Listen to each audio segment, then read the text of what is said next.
তো আসসালামু আলাইকুম।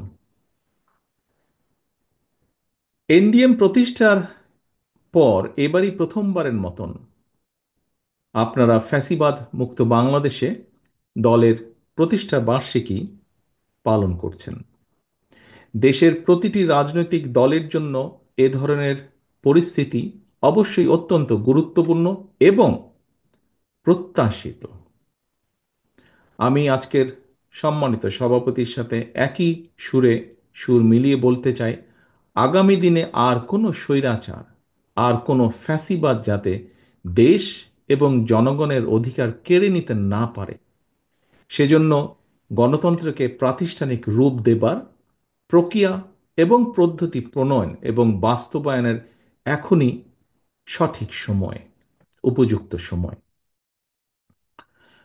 যদিও গণতন্ত্রকে প্রাতিষ্ঠানিক রূপ দেবার ক্ষেত্রে অন্তর্বর্তীকালীন সরকারের সদিচ্ছা কিংবা সামর্থ্য নিয়ে ইতিমধ্যেই হয়তো জনমনে কিছুটা হতাশার সৃষ্টি হয়েছে, তবুও গণতন্ত্রের পক্ষের রাজনৈতিক দলগুলো জনগণের ভোটে, জনগণের কাছে জবাবদিহিমূলক সরকার প্রতিষ্ঠার স্বার্থে অন্তর্বর্তীকালীন সরকারের প্রতি সমর্থন এখনো অব্যাহত রেখেছে। উপস্থিত সম্মানিত অতিথিবৃন্দ, বিএনপি সহ বাংলাদেশের পক্ষের গণতান্ত্রিক রাজনৈতিক দলগুলো শুরু থেকেই অন্তর্বর্তীকালীন সরকারের কর্মপরিকল্পনার রোডম্যাপ ঘোষণার আহ্বান জানিয়ে আসছে। আহ, সকল কিছু বিবেচনা করলে আমরা দেখতে পাই সরকার কিন্তু সেই আহ্বানে সেভাবে সাড়া দেয়নি। সরকার বরং জাতীয় নির্বাচনের সুনির্দিষ্ট দিন তারিখ ঘোষণাকে সুকৌশলে অল্প সংস্কার, বেশি সংস্কার এ ধরনের একটি অভিনব শর্তের বেড়াজালে বলা যায় আটকে দিয়েছে।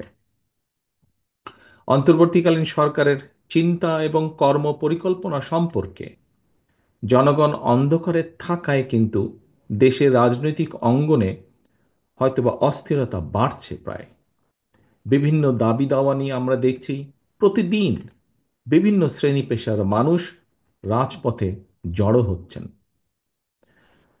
মাত্র 10 মাসের মাথায় সরকারের ভেতরে এবং বাইরেও কিন্তু এক ধরনের অস্থিরতা দৃশ্যমান হতে শুরু করেছে। সরকার জনগণের ভাষা, আশা, আকাঙ্ক্ষা উপলব্ধি করতে ব্যর্থ হলে দেশে রাজনৈতিক অস্থিরতা বাড়তেই থাকবে। আমরা মনে করি দেশে এভাবে অস্থিরতা বাড়লে এই সরকারের পক্ষে পরিস্থিতি সামাল দেওয়া কষ্টসাধ্যই হয়ে পড়বে।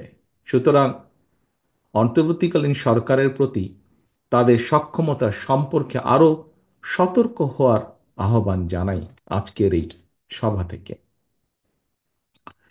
উপস্থিত প্রিয় রাজনৈতিক সহকর্মীবৃন্দ, উপস্থিত সম্মানিত অতিথিবৃন্দ, গণতন্ত্রের পক্ষে রাজনৈতিক দলগুলো যারা দীর্ঘ 1.5 দশক ধরে ফ্যাসিবাদী বিরোধী আন্দোলন সংগ্রামে একসঙ্গে আমরা রাজপথে ছিলাম, অন্তর্বর্তীকালীন সরকারের সামর্থ্য এবং সক্ষমতা সম্পর্কে আমরা এখনো নেতিবাচক মন্তব্য করিনি আমাদের অবস্থান থেকে।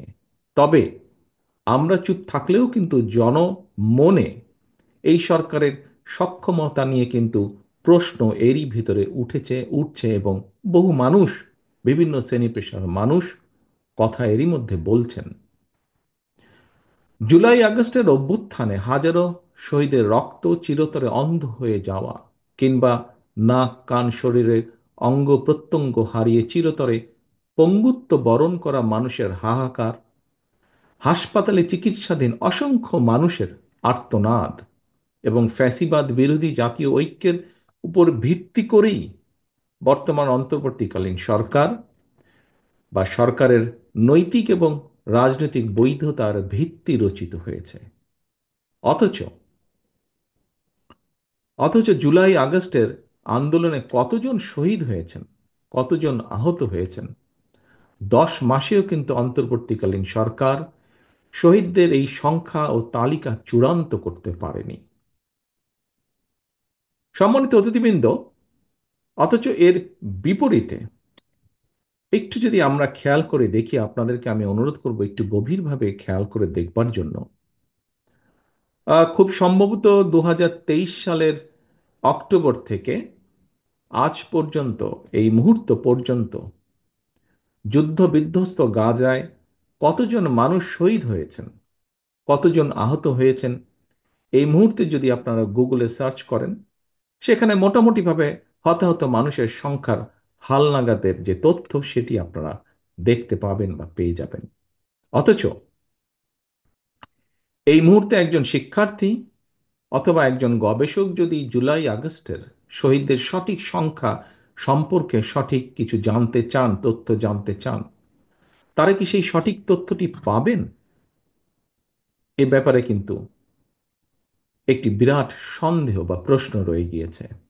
এমন পরিস্থিতিতে গণ অভ্যুত্থানের সরকার রাষ্ট্র ক্ষমতায় থেকে 10 মাসেও যদি জুলাই আগস্টের শহীদদের তালিকা চূড়ান্ত না করতে পারে, না করা যায়, তাহলে সেটি সরকারের সক্ষমতা বহন করে কি না, আজকের সম্মানিত সকল উপস্থিতির সামনে আমি প্রশ্নটি রেখে যাচ্ছি।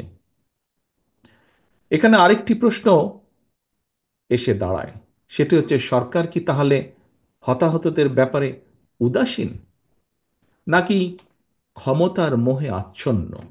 এটিও আজকে বহু মানুষের, দেশের বহু মানুষের একটি বড় জিজ্ঞাসা। সম্মানিত অতিথিবৃন্দ, সম্মানিত সভাপতি, জুলাই আগস্টের হতাহতদের সঠিক তালিকা তৈরি করার চেয়েও অন্তর্বর্তীকালীন সরকারের কাছে করিডোর প্রদান কিংবা বন্দর ব্যবস্থাপনা বিদেশের হাতে তুলে দেওয়াটাকেই বেশি প্রাধান্য বলে মনে হচ্ছে, বা তারা বেশি প্রাধান্য দিচ্ছেন বলে মনে হচ্ছে।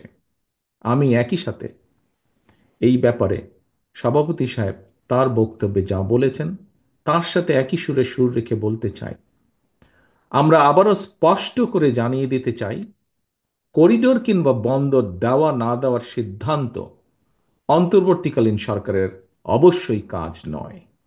এই সিদ্ধান্ত নেবে জনগণের ভোটে নির্বাচিত জাতীয় সংসদ বা জনগণের ভোটে নির্বাচিত সরকার।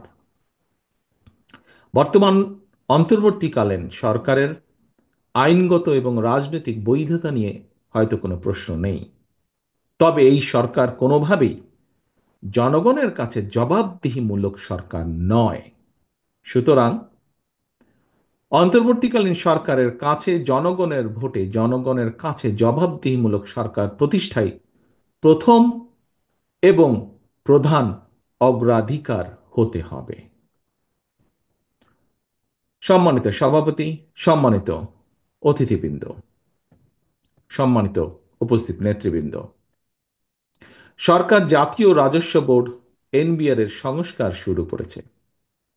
এনবিআর সংস্কারের প্রয়োজনীয়তা নিয়ে আমাদের হয়তো কারোরই কোনো তেমন দ্বিমত নেই, কিন্তু সংশ্লিষ্টদের সঙ্গে আলাপ আলোচনা এবং সুষ্ঠু পরিকল্পনা এবং পরিণত চিন্তা না করে তড়িঘড়ি করে সংস্কার শুরু করে দেওয়ায় কিন্তু পুরো বিষয়টি হিতে বিপরীত হয়েছে, যা এরই ভিতরে আমরা পত্রপত্রিকার মাধ্যমে, সংবাদপত্রের মাধ্যমে পরিষ্কারভাবে দেখতে পাচ্ছি। প্রতিষ্ঠানটির কর্মকর্তারা সংস্কার প্রস্তাবনা এবং পদ্ধতি সম্পর্কে ভিন্ন মত পোষণ করে এরই ভিতরে কিন্তু প্রতিবাদ কর্মসূচি পালন করছেন। এনবিআর এর চলমান কর্মসূচির ফলে যথাসময়ে নিয়মিত রাজস্ব আদায় কার্যক্রম বন্ধ রয়েছে।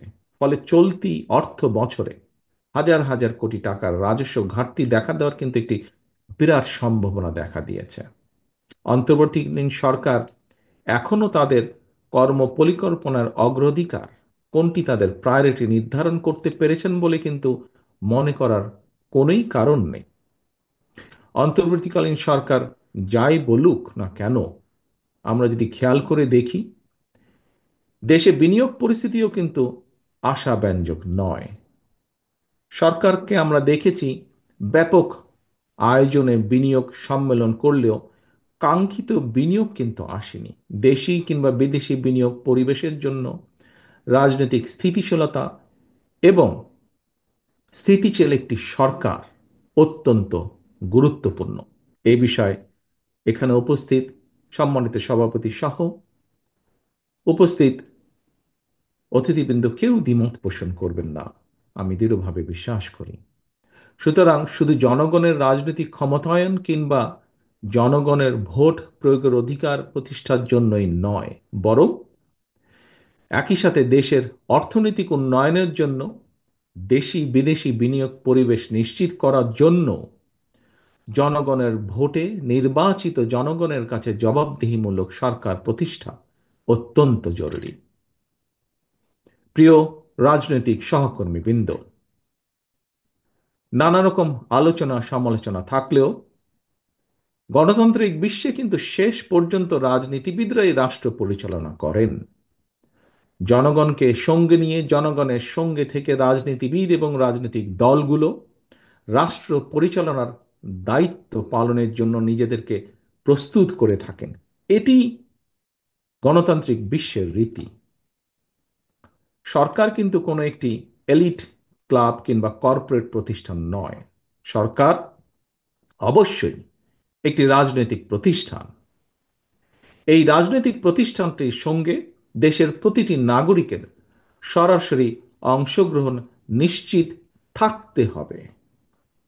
গণতান্ত্রিক রাজনৈতিক সংস্কৃতি এবং ব্যবস্থাকে উপেক্ষা করে যদি বিরাজনীতিকরণকে উৎসাহিত করা হয়, তাহলে হয়তোবা কোনো ব্যক্তি বিশেষ লাভবান হলেও হতে পারেন, কিন্তু শেষ পর্যন্ত রাষ্ট্র, গণতন্ত্র এবং গণতান্ত্রিক জনগণই ক্ষতিগ্রস্ত হয়।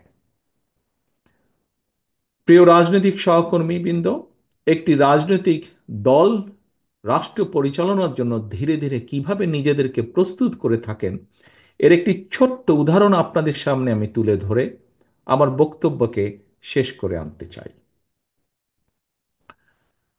আমরা সকলেই জানি, পতিত পরাজিত পলাতক স্বৈরাচার লুটপাট, দুর্নীতি আর টাকা পাচার করে দেশের ব্যাংকিং খাতকে বলা যায় প্রায় ধ্বংস করে ফেলেছিল। এই ব্যাংকিং খাতকে সংস্কার করার জন্য এনডিএম 22 দফা সুপারিশমালা প্রস্তুত করেছে। এর মধ্যে 9টি দফা অগ্রাধিকার ভিত্তিক সুপারিশ। এনডিএম এর এই 9 দফা সুপারিশ আমার দেখার সুযোগ হয়েছে। সুপারিশগুলোকে আমার কাছে সময় উপযোগী এবং যৌক্তিক মনে হয়েছে, বাস্তবধর্মী মনে হয়েছে। তবে এই যে বিষয়টি যেটি বললাম 9 দফার, বা এই যে অর্থনৈতিক যে ব্যাংকিং সেক্টরে এনডিএম এর যে প্রস্তাবনা, এই বিষয়টি এখানে বলার মূল লক্ষ্য বা উদ্দেশ্য হচ্ছে প্রতিটি রাজনৈতিক দল এভাবেই দল এবং সরকার পরিচালনার দায়িত্ব পালনের জন্য রাজনৈতিক প্রক্রিয়ায় ধীরে ধীরে নিজেদেরকে প্রস্তুত করে তোলে। নিজ নিজ দলের আদর্শ, উদ্দেশ্য এবং প্রস্তাবনার পক্ষে জনগণের ম্যান্ডেট নেয়। জনগণের ম্যান্ডেট পেলে রাষ্ট্র এবং সরকার পরিচালনার দায়িত্ব পালন করে। সুতরাং বিরাজনৈতিকরণ নয়, বরং দেশে গণতান্ত্রিক রাজনৈতিক দল এবং গণতান্ত্রিক বিধিবিধান এবং রীতি পদ্ধতিগুলিকে বরং শক্তিশালী করা অত্যন্ত জরুরি। দেশের সাংবিধানিক প্রতিষ্ঠানগুলোকে শক্তিশালী করা অবশ্যই অত্যন্ত প্রয়োজন, এবং এজন্য প্রয়োজন গণতান্ত্রিক চর্চা। অন্তর্বর্তীকালীন সরকারের প্রতি আবারও আহ্বান জানিয়ে বলবো, পরিস্থিতি অযথা ঘোলাটে না করে জাতীয় নির্বাচনের সুস্পষ্ট তারিখ ঘোষণা করুন। জনগণের ভোটে জনগণের কাছে দায়বদ্ধ সরকার প্রতিষ্ঠা করা না গেলে পতিত পলাতক স্বৈরাচারকে মোকাবেলা করা সহজ হবে না। লোভ লাভের প্রলোভন থেকে মুক্ত থেকে অন্তর্বর্তীকালীন সরকার অচিরেই জাতীয় নির্বাচনের তারিখ ঘোষণা করে জনগণের বাংলাদেশে জনগণের অধিকার প্রতিষ্ঠার দায়িত্ব পালন করবে, এই প্রত্যাশা রেখে এবং একই সাথে আবারও এনডিএম এর 8ম প্রতিষ্ঠা বার্ষিকীর এই দিনে আপনাদের সকলের এবং এনডিএম এর রাজনৈতিক সাফল্য কামনা করে আমার বক্তব্য শেষ করছি। সকলকে ধন্যবাদ। আল্লাহ হাফেজ।